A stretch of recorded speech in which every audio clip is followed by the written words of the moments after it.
Hello मेरे सभी प्यारे साथियों, कैसे हैं आप सभी लोग। आज डे है 34 और हमारा सब्जेक्टिव वाइज है पॉलिटी।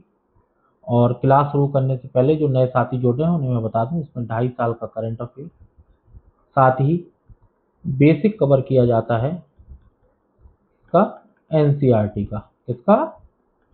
एनसीईआरटी का। अगर आप ये क्लास बहुत ईमानदारी से करते हैं तो यूपीएससी प्री में 50+ क्वेश्चन ही करेंगे और अदर स्टेट पीसीएस में 80+ क्वेश्चन आप कर ले जाएंगे, क्योंकि इसमें बेसिक का तड़का ज़्यादा अधिक है। ठीक है। और कुछ ज्ञान की बात आज एक और बता दूं, क्लास शुरू करने से पहले एक ज्ञान की बात बताता हूँ। किसी इंसान का पैसा जिंदगी में मत लेना। वो इंसान एक दिन आपसे कह देगा कि आप मेरे पैसों पे मरते थे। अब आप ये कहोगे सर आप ये बात क्यों बोल रहे हो, क्योंकि मैंने एथिक्स और बहुत डेप्थ में ज्ञान ले रखा है। ठीक है। जिंदगी में जो पैसा होता है ना, जिंदगी में मेहनत करके बहुत कमाना, और जिसने आपका साथ दिया है, जिसने आपका सहयोग किया है, उसको रिटर्न जरूर करना। ये आपकी ईमानदारी होगी। क्योंकि दुनिया में एक कहावत है, जिसका पैसा लिया उसका कभी ना दिया। आप उसका भाग कभी मत बनना। जिसने दिया उससे डबल देना समय आने पर। और एक बात याद रखना, जिन्होंने आपको हमेशा ये चीज कह के बताया कि आप तो हमारे पैसों को देखते थे क्या, उस इंसान को आंख बंद कर लेना और कुछ मत कहना, कुछ मत कहना। मैं आज आपसे बोल रहा हूँ, जो आपके माँ बाप आपके लिए कर सकते हैं कभी नहीं गिनाएंगे। दुनिया की हर एक आदमी आपको गिना देगा, चाहे कितना भी क्या हो, क्या हो, भरोसे का हो। ये बात याद रखना। इसलिए जिंदगी में खुद का मुकाम लाओ, मेहनत करो जितनी हो सके, रात दिन डूब जाओ। देखो आज मेरी तबीयत खराब है, सब कुछ खराब है, तभी मैं डूबा हुआ हूँ। क्यों? ये मत सोचना कि मैं इसलिए डूबा हुआ हूँ जो मैं आपको ज्ञान दे रहा हूँ। नहीं, मैं इसलिए डूबा हुआ हूँ कि जो ये दर्द है ना दुनिया के, कोई और एस्पेरेंट मत ले, कोई मत ले। जो ये जनरेशन चल रही है ना, ये कलयुग चल रहा है बेटा। ये ना, यहाँ बिना स्वार्थ के आपके साथ कोई नहीं है। आपके किसके? इनके अलावा। ये बात याद रखिएगा। जो भी होगा गिना के चला जाएगा कि अरे हमने तो आपके लिए ये किया था, आप हमारे इस पे मरते थे, आप हमारे उस पे मर। जिंदगी में ये सब चीजें बाद में है, जब नौकरी पा जाओ। पहले नौकरी लो, मेहनत करो, फिर ये सब चीजें करो। चलो क्वेश्चन नंबर 1 आपकी स्क्रीन पर बताइए इसका आंसर। थोड़ी ज्ञान की बात इसलिए कर देता हूँ क्योंकि मैं थोड़ा सा एथिक्स ज़्यादा पढ़ता हूँ, इसलिए ज्ञान की बातें मुझे थोड़ी ज़्यादा आ जाती हैं। बताइए इसका आंसर क्या होगा। किसी भी क्लास को शुरू करने से पहले मैं 3 चीज़ें बताता हूँ, इन चीज़ों का याद रखें। कौन सा कथन गलत है और कौन सा सही पूछा गया है, ये यहाँ पर देखें। 100% की श्योरिटी होनी चाहिए कथन में। आप मेरे 2000 MCQ, साथ ही साथ डेली करंट अफेयर करेंगे तो आपको ये चीज़ समझ में आ जाएगी। और तीसरा, शब्द का ज्ञान रखें। लगातार, कम, पूरी तरह, पूर्णतः, केवल 90% केस में गलत होते हैं, 10% केस में क्या होते हैं? सत्य। जहां सत्य होते हैं मेरी क्लास के द्वारा पूर्ण कर दिए जाएंगे। भारत के निर्वाचन आयोग के संदर्भ में निम्नलिखित कथनों पर विचार करें। बताइए। मुख्य चुनाव आयुक्त तो अन्य चुनाव आयुक्त, नियुक्ति, सेवा की शर्तें और पदावधि अधिनियम 2023 के तहत चयन समिति की अध्यक्षता भारत के मुख्य न्यायाधीश करते हैं। मैं कई बार पढ़ा चुका हूँ, जो बच्चा गलत करेगा वो 10 उठक बैठक कर ले। ये बात बिल्कुल गलत है। आंसर आपके सामने है। ऐसे क्वेश्चन 15 आते हैं यूपीएससी में। आज भी 2025 में जैसे भी कथन बना दिया हो, पर 15 क्वेश्चन आज भी ऐसे ही थे। संविधान के अनुच्छेद 324 के तहत चुनाव आयोग के पास चुनाव कराने के लिए क्या है? अवशिष्ट शक्तियां हैं, जो संसद द्वारा बनाए गए कानून के पूरक के रूप में कार्य करती हैं। हाल ही में सर्वोच्च न्यायालय ने स्पष्ट किया है कि चुनाव आयोग द्वारा मतदान के आंकड़ों को साझा करने में देरी करना मतदान के सूचना के अधिकार का उल्लंघन है। बात बिल्कुल है।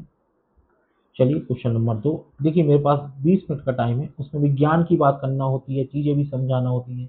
ज्ञान में इसलिए पहले दे देता हूँ कि अभी आप लोग, जब आपको अनुभव आएगा ना, तब आप कहोगे कि सिर्फ शक्ति ग्लोबल लर्निंग में बहुत अच्छी बात बताई गई थी, शायद मैं उस समय अच्छे से सुन लेता। इसलिए बोल रहा हूँ, अच्छे से सुनना, मेहनत करो, सक्सेसफुल हो लाइफ में। आपकी माँ, आपके पिताजी हर एक सपोर्ट कर रहे हैं। वो ज़िंदगी में, हाँ, हर चीज़ 100% नहीं होती है, मैं झूठ नहीं बोलूँगा। किसी के माँ-बाप गिना भी देते हैं, क्योंकि 100% कुछ नहीं होता है, माना जाता है, और कुछ के नहीं गिनाते हैं। जो नहीं गिनाते हैं ना, वो समझ लेना बहुत दिल के साथ दे रहे हैं। जो आपको बात-बात पे ये कह दें ना कि आप हमारे इस चीज़ के लिए थे, बस थोड़ा शांत हो जाना, जवाब मत देना, शांत हो जाना, क्योंकि आप सत्य हो। दुनिया कैसी है, बस शांत होके अपना कार्य करना। दुनिया को जो करना है करने दीजिए, ईश्वर आपके साथ हमेशा है। बताइए इसका आंसर। दल बदल विरोधी कानून मैं कई बार पढ़ा चुका हूँ, और विधानसभा अध्यक्ष की शक्तियों के संदर्भ में तुलना करके क्वेश्चन पूछा गया है। इस बार यूपीएससी ज्यादा ऐसे क्वेश्चन पूछेगा। 10वीं अनुसूची के तहत दल बदल के आधार पर अयोग्यता के प्रश्न पर निर्णय लेने की अध्यक्ष के पास कोई समय सीमा। देखिए, मैं इसके आपको बता भी चुका हूँ, एक केस भी बता चुका हूँ इसके प्रति, है ना? तो बिल्कुल अच्छे से याद रखिए सब चीजें। सर्वोच्च न्यायालय ने कियोतो होलोन बनाम जाचिल्लू मामले में निर्णय दिया था कि अध्यक्ष का निर्णय न्यायिक समीक्षा के दायरे से बाहर नहीं, अंदर है। यदि कोई निर्वाचित सदस्य स्वेच्छा से अपने राजनीतिक दल की सदस्यता छोड़ देता है, तो वह सदन की सदस्यता से अयोग्य हो जाता है। देखिए, मेरी थोड़ी सी अगर आपको आज लैंग्वेज समझ में ना आ रही हो, तो इस चीज़ के लिए मैं आज आपसे माफ़ी चाहूँगा, क्योंकि मेरी तबीयत भी ख़राब है, तब भी मैं आपके लिए मेहनत कर रहा हूँ कि आप लोग भी सच्चे दिल से लगे हुए हैं, और प्री का एग्ज़ाम पास में है, और मुझे पूरे 2000 एमसीक्यू कराना है, और ये जो मेरा टारगेट है इसे मुझे पूरा करना है, और मुझे को काफ़ी अपने शिव शक्ति ग्लोबल लर्निंग के साथियों को सक्सेस करना है। क्योंकि आजकल लोग क्या है, झूठ बोल के फरेब करके भ्रम में आपको ढाल रहे हैं अपनी चीज़ों को ऐसे बता के, पर मैं वो चीज़ नहीं आपके साथ करूँगा। मैं तो स्पष्ट बोल रहा हूँ, आप इस चीज़ को करिए, आप सक्सेस पाएंगे। बताइए इसका आंसर। क्योंकि बड़ी मेहनत से पहले रीड करता हूँ, चीज़ें करता हूँ, बात जो लगता है कि हाँ आने वाली चीज़ क्वेश्चन में ये रहेगी तो ही पढ़ाता हूँ, वरना हटा देता हूँ। हाल ही संघवाद के ऊपर क्वेश्चन पूछा गया। संघवाद की बदलती प्रवृत्तियों के संदर्भ, देखिए आप बहुत लक्ष्मीकांत एनसीईआरटी पढ़े होंगे। संघवाद की जो प्रवृत्ति बदलती जा रही है हाल ही के घटनाक्रम में, मेंस के ऊपर जो क्वेश्चन आ सकता है जीएस2 में, आपसे प्री में इस टाइप से भी क्वेश्चन पूछे जाएंगे जैसे 2025 में पूछे गए हैं ज्योग्राफी के ऊपर, इसलिए मैंने इस टाइप के क्वेश्चन बनाए हैं। बताइए इसका आंसर क्या है। हाल ही में तमिलनाडु और केरल जैसे राज्यों ने राज्यपाल द्वारा विधेयकों को अनिश्चित काल तक रोकने के खिलाफ अनुच्छेद 32 के तहत याचिका दायर की है। बताइए। सर्वोच्च न्यायालय ने स्पष्ट किया है कि राज्यपाल अनुच्छेद 200 के तहत विधेयक को राष्ट्रपति के विचारार्थ सुरक्षित रखने के बाद उसे पुनर्विचार के लिए वापस नहीं भेज सकते। अंतर राज्य परिषद किस अनुच्छेद के तहत 263 एक संवैधानिक निकाय है जिसकी स्थापना। बताइए। ये तो हमने पहले ही बता दिया, तो बात तो 1 और 3 कहाँ है, ए में है। क्वेश्चन नंबर 4 आपकी स्क्रीन पर। अनुच्छेद 326 राष्ट्रपति शासन के न्यायिक मानदंडों के संबंध में निम्नलिखित कथनों पर आपको विचार करना है। कौन सा कथन सही है, बताइए।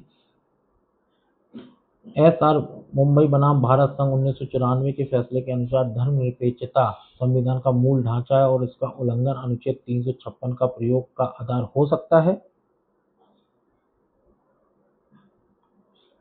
राष्ट्रपति शासन की उद्घोषणा के साथ ही देखिए तुरंत भंग, गलत। संसद के दोनों सदनों द्वारा अनुमोदन के बाद ही राष्ट्रपति विधानसभा को भंग कर सकते हैं। इसका आंसर आपको नीचे ही मिल गया, व्याख्या क्वेश्चन के नीचे है, आप पढ़िएगा, क्योंकि यहाँ पर 20 मिनट का समय है। डेली करंट अफेयर में आइए, वहाँ मेरे पास काफ़ी समय होता है, मैं बहुत अधिक विस्तार से भी समझा सकता हूँ। डिजिटल मानव अधिकारों के संदर्भ में निम्नलिखित कथनों पर विचार करें। जो भी साथी मेरे क्लास देख रहे हैं, चैनल को जरूर सब्सक्राइब करें, है ना, क्योंकि बहुत मेहनत से काम कर रहा हूँ, आप लोगों के लिए कर रहा हूँ। अगर आप लोग सपोर्ट करते हैं तो आगे भी ऐसे ही चलता रहेगा, वरना मैं भी क्लोज करूँगा इस चीज़ को। सर्वोच्च न्यायालय, देखिए डिजिटल मानवाधिकार के संदर्भ में सर्वोच्च न्यायालय ने अमर जैन भारत बनाम संघ 2025 में मामले में माना कि विकलांग व्यक्तियों के लिए डिजिटल सेवाओं तक पहुंच अनुच्छेद 21 के तहत एक मौलिक अधिकार है। निजता का अधिकार अनुच्छेद 21 के तहत एक आंतरिक हिस्सा है, जैसे कि पुट्टास्वामी मामले में निर्धारित किया गया था। सरकार राष्ट्रीय सुरक्षा के आधार पर इंटरनेट सेवा को बिना किसी लिखित आदेश के अनिश्चित काल तक के लिए बंद कर सकती है। देखिए, इस लाइन में आप गुमराह हो सकते हैं, ठीक है, इसलिए इस लाइन को डाला गया है। पढ़िए कथन तीन क्यों गलत है, पढ़िए। लिखित अनुपातिक होना चाहिए, अनिश्चित काल के लिए नहीं। ये सब जो है ना आपको गुमराह कर देगा एग्जाम में, ठीक है। यहाँ पे जो the Hindu, Indian express, press information bureau में जो आर्टिकल्स आते हैं ना, उनके आधार पर क्वेश्चन बनाए जाते हैं डेप्थ में जाके। जहाँ से जैसे कि यूपीएससी बनाते हैं, आप लोग सोचते हैं कि आपने एनसीईआरटी पढ़ी, लक्ष्मीकांत पढ़ी, सब पढ़ लिया, टेस्ट सीरीज लगा ली, पर क्वेश्चन क्यों सॉल्व नहीं हो रहा? इसलिए नहीं हो रहा क्योंकि आप लोग आर्टिकल्स जो आते हैं उन पर विचार करते ही नहीं है, क्योंकि आपको मीन्स लिखना है तो आपको विचार करने की आवश्यकता बहुत अधिक है। क्वेश्चन नंबर 6 आपकी स्क्रीन पर बताइए इसका आंसर। स्थानीय स्वशासन 73वां और 74वां संशोधन के संदर्भ में आपको विचार करना है, सही कथन आपको बताना है। राज्य चुनाव आयोग के पास पंचायतों के चुनाव के लिए निर्वाचक नामावली तैयार करने और संचालन करने का अधिक्षण, निर्देशन और नियंत्रण किस अनुच्छेद के तहत है? याद आ रहा है कुछ कि नहीं? कई बार पढ़ा चुका हूँ, ठीक है। बताओ इसके आगे और क्या लगेगा, के लगेगा, क्या लगेगा? चलो कमेंट बॉक्स में बताना। इतना मैंने बता दिया, थोड़ा आप प्रयास करो। पंचायतों में महिलाओं के लिए बंथड़ अनिवार्य है, जिसे हाल ही में संसद ने बढ़ा। जिला योजना समिति का गठन अनुच्छेद 243 डी के तहत अनिवार्य है। आप यहाँ पर व्याख्या पढ़िए, ठीक है। क्वेश्चन नंबर 7 आपकी स्क्रीन पर बताइए इसका आंसर। भारत के अटॉर्नी जनरल के संदर्भ में निम्नलिखित कथनों पर विचार करें, किस अनुच्छेद के तहत आता है? आप लोग मुझे कमेंट बॉक्स में ये चीज़ बताएं, मुझे नहीं पता। चलिए आप लोग बताइएगा, ठीक है। देखता हूँ कितने बच्चे इस पर बहुत अच्छे से कार्य करते हैं। उसे भारत के सभी न्यायालयों में सुनवाई का अधिकार है। वह संसद के दोनों सदनों की कार्रवाई में भाग ले, मतदान नहीं कर सकता, ये बात गलत है। उसकी नियुक्ति राष्ट्रपति द्वारा मंत्रिपरिषद की सलाह पर की जाती है। 1 और 3 जहां है, बिल्कुल सत्य बात है। क्वेश्चन नंबर 8 आपकी स्क्रीन पर बताइए इसका आंसर। निवारक निरोध के संवैधानिक संरक्षणों पर विचार करना है, कौन सा कथन सही है? अनुच्छेद 22 के तहत निवारक निरोध के तहत गिरफ्तार व्यक्ति को 24 घंटे के भीतर मजिस्ट्रेट के सामने पेश करना अनिवार्य है। बताइए, सही पूछा है आपसे। अब आप कहोगे सर हमने तो पढ़ा था, आप ये क्या बोल रहे हो, और आपने नोटिस ही नहीं किया। मैं क्या करूं, मैंने तो मार्क कर दिया, ठीक है। निरोध की अवधि को 3 महीने से अधिक बढ़ाने के लिए एक सलाहकार बोर्ड की रिपोर्ट की आवश्यकता है। सलाहकार बोर्ड में कौन कौन शामिल होता है, आप लोग कमेंट बॉक्स में बताइएगा, क्योंकि मैं कई बार पढ़ा चुका हूँ। हिरासत में लिए गए व्यक्ति को हिरासत के आधार जानने का अधिकार, सिवाय उन मामलों की जिन्हें सार्वजनिक हित के विरोध माना जाता है। बताइए कौन से सही है? एक और कौन सा? एक तो गलत है आपका, 2 और 3 बिल्कुल सत्य है। एक क्यों गलत है, पढ़ लो।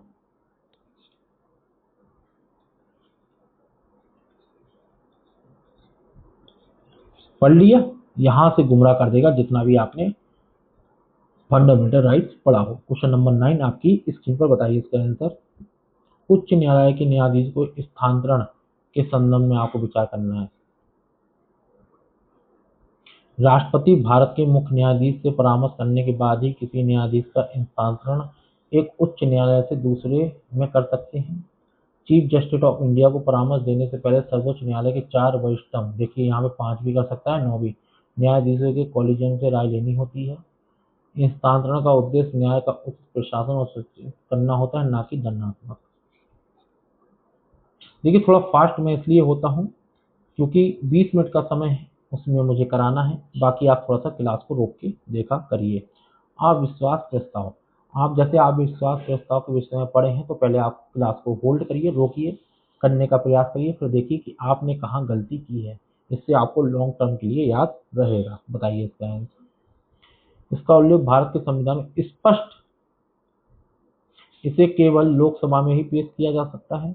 देखिए केवल ये 10% वाला है, इसको बिल्कुल अच्छे से याद रखिएगा, बिल्कुल सत्य बात है। इसे स्वीकार करने के लिए कम से कम 50 सदस्यों के समर्थन की आवश्यकता होती है। 2 और 3 बिल्कुल बात सत्य है। क्वेश्चन नंबर 11 आपके स्क्रीन पर।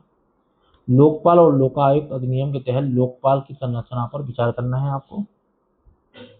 लोकपाल में एक अध्याय, देखिए सही बताना है, एक अध्याय तो अधिकतम 8, यहाँ पर 9 या 10 किया जा सकता है, ठीक है। इस चीज को विशेष याद रखना है। इसके 50% सदस्य न्यायिक पृष्ठभूमि से होना चाहिए, बात सत्य है। लोकपाल के अध्यक्ष और सदस्यों का, देखिए यहीं पर गड़बड़ कर दिया है इन शब्दों को लेकर। इन ऐसे ही आपको शब्दों को याद रखना है, बार बार कहता हूं, मार्क करिए मार्क करिए। अगर जो बच्चे या जो साथी नोटिस कर रहे हैं वो ये चीज जानेंगे, ठीक है। पढ़ लिया, अब गलती मत करना। क्वेश्चन नंबर 12 आपके स्क्रीन पर, छठी अनुसूची के संदर्भ में निम्नलिखित कथनों पर आपको विचार करना है, बताइए कौन सा कथन बिल्कुल सही है। यह असम, मेघालय, त्रिपुरा, मिजोरम है, मणिपुर नहीं है, ये बात बिल्कुल गलत है, ठीक है। मैंने कई बार इसकी शॉर्ट ट्रिक बताई है, आप लोग गलती मत करिएगा। स्वायत्त जिला परिषदों के पास भूमि, वन और नहर के पानी के प्रबंधन के संबंध में कानून बनाने की शक्ति है।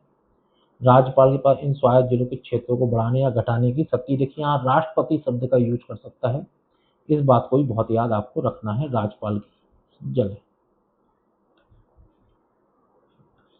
क्वेश्चन नंबर 13 आपकी स्क्रीन पर, न्यायिक सक्रियता और क्यूरेटिव पिटीशन के संदर्भ में आपको विचार करना है, सही बताना है, बताइए कौन सा सही है। क्यूरेटिव पिटीशन की अवधारणा सर्वोच्च न्यायालय द्वारा रूपा अशोक हुरा बनाम अशोक हुरा मामले में विकसित की गई। इसे केवल तभी दायर किया जा सकता है जब पुनरीक्षण याचिका खारिज हो गई हो, बात सत्य है। इसे प्रमाणित करने के लिए एक वरिष्ठ अधिवक्ता के प्रमाण की आवश्यकता नहीं है, नहीं है। ऐसे यूपीएससी आपसे पूछ देगा, आप ट्रैप में फंस जाएंगे। क्या है, अनिवार्य है। क्वेश्चन नंबर 14 आपकी स्क्रीन पर, राज्य विधान परिषद के सृजन और उत्पादन के संदर्भ में निम्नलिखित। अच्छा ये बताइएगा, राज्य विधान परिषद कितने राज्यों में है, ये आप लोगों का काम है, बताइए कितने राज्यों में है भारत में। उन राज्यों के नाम लिखिएगा कमेंट बॉक्स में, बताइए इसका आंसर। संबंधित राज्य की विधानसभा कुल सदस्यता के बहुमत और उपस्थित एवं मतदान करने वाले 2/3 बहुमत से प्रस्ताव पारित करना होगा। संसद ऐसे प्रस्ताव को साधारण बहुमत से पारित कर विधान परिषद बना सकती है या समाप्त कर सकती है। ऐसा कानून अनुच्छेद नहीं, ये संविधान संशोधन है, ये कोई संविधान संशोधन में नहीं आता है। क्वेश्चन नंबर 15 आपकी स्क्रीन पर, बताइए इसका आंसर। संसदीय विशेषाधिकार कई बार पढ़ा चुका हूं, और ये बताइए कि विधानसभा में किस अनुच्छेद के अंतर्गत आते हैं, ये आपका होमवर्क है, कमेंट बॉक्स में आप बताइएगा। कई बार पढ़ा चुका हूं, बच्चे गलती ना करें। सदन के सत्र के दौरान उसकी शुरुआत से 40 दिन पहले और समाप्ति के 40 दिन बाद तक किसी सदस्य को दीवानी और आपराधिक, ये यही बात गलत हो गई, दीवानी है आपराधिक नहीं है। सदन के भीतर दिए गए किसी भी भाषण के लिए सदस्य किसी भी न्यायालय के प्रति उत्तरदायी नहीं होते, यह बात बिल्कुल सत्य है। संसद के पास अपने विशेषाधिकारों के उल्लंघन के लिए बाहरी व्यक्ति को दंडित करने की शक्ति है। सही पूछा था, सही हमने बता दिया। क्वेश्चन नंबर 16 आपकी स्क्रीन पर, राष्ट्रीय मानवाधिकार आयोग के संदर्भ में आपको विचार करना है, बताइए कौन सा कथन बिल्कुल सत्य है। आयोग का अध्यक्ष केवल भारत का सेवानिवृत्त मुख्य न्यायाधीश हो सकता है, बिल्कुल गलत है। इसके पास मानवाधिकार के उल्लंघन के दोषी को सजा देने की, नहीं बिल्कुल नहीं है। यह केवल उन्हीं मामलों में जांच कर सकता है जो 1 वर्ष के भीतर में घटित हुई है, यहाँ पर 2 वर्ष किया जा सकता है, ये बात बिल्कुल याद रखना। ये केवल 10% वाला है जो बिल्कुल सत्य है, इसको भी याद रखना, इसका एक कथन बिल्कुल सत्य है। क्वेश्चन नंबर 17 आपकी स्क्रीन पर, संविधान के भाग 9B सहकारी समितियों के संदर्भ में आपको विचार करना है, बताइए इसका आंसर। सहकारी समिति बनाम अनुच्छेद 19(1)(c) के तहत एक मौलिक अधिकार है। इसे 97 में संविधान संशोधन अधिनियम 2011, यहाँ पर 2012 कर सकता है, इस चीज को याद रखना है। सर्वोच्च न्यायालय ने हाल ही में गुजरात उच्च न्यायालय के फैसले को बरकरार रखते हुए 9B को पूरी तरह से नहीं, कथन सही पूछा है। ऐसे ही आपको एक पेन से मार्क करते हुए पढ़ना है, इस तरीके से जब आप स्पीड रखेंगे तो आप देखेंगे, देखिए मैं बीमारी में हूं तब भी यही स्पीड बना के रखा हूं, ऐसे ही आप प्रैक्टिस करते रहेंगे। प्रैक्टिस से बड़ा बलवान कुछ नहीं होता है। जैसे जिंदगी में प्यार मोहब्बत लगाव कुछ नहीं होता है, सब अनुभव होते हैं। जब हमको अनुभव मिलते हैं तो हमको पता लग जाता है कि जिंदगी कहाँ जा रही है और कौन व्यक्ति कितना आपका साथ देगा, कौन व्यक्ति आपके साथ क्या खेल रहा है। गेम, माइंड गेम, आजकल की दुनिया माइंड गेम पे चल रही है, ये बात याद रख लेना। जो जितना अच्छा गेम खेल सकता है वो उतना अच्छा आगे जाएगा। हमसे कथन सही पूछा है, बताइए इसका आंसर। इसे पूरे भारत में या उसके किसी हिस्से में घोषित किया जा सकता है, बिल्कुल बात सत्य है। संसद द्वारा अनुमोदित होने के बाद यह अनिश्चित काल तक के लिए प्रभावी रहता है, जब तक इसे वापस ना लिया जाए। इसकी उद्घोषणा के दौरान राष्ट्रपति राज्य के कर्मचारियों के वेतन में कटौती के निर्देश दे सकते हैं, लेकिन उच्च न्यायालय के न्यायाधीशों पे नहीं।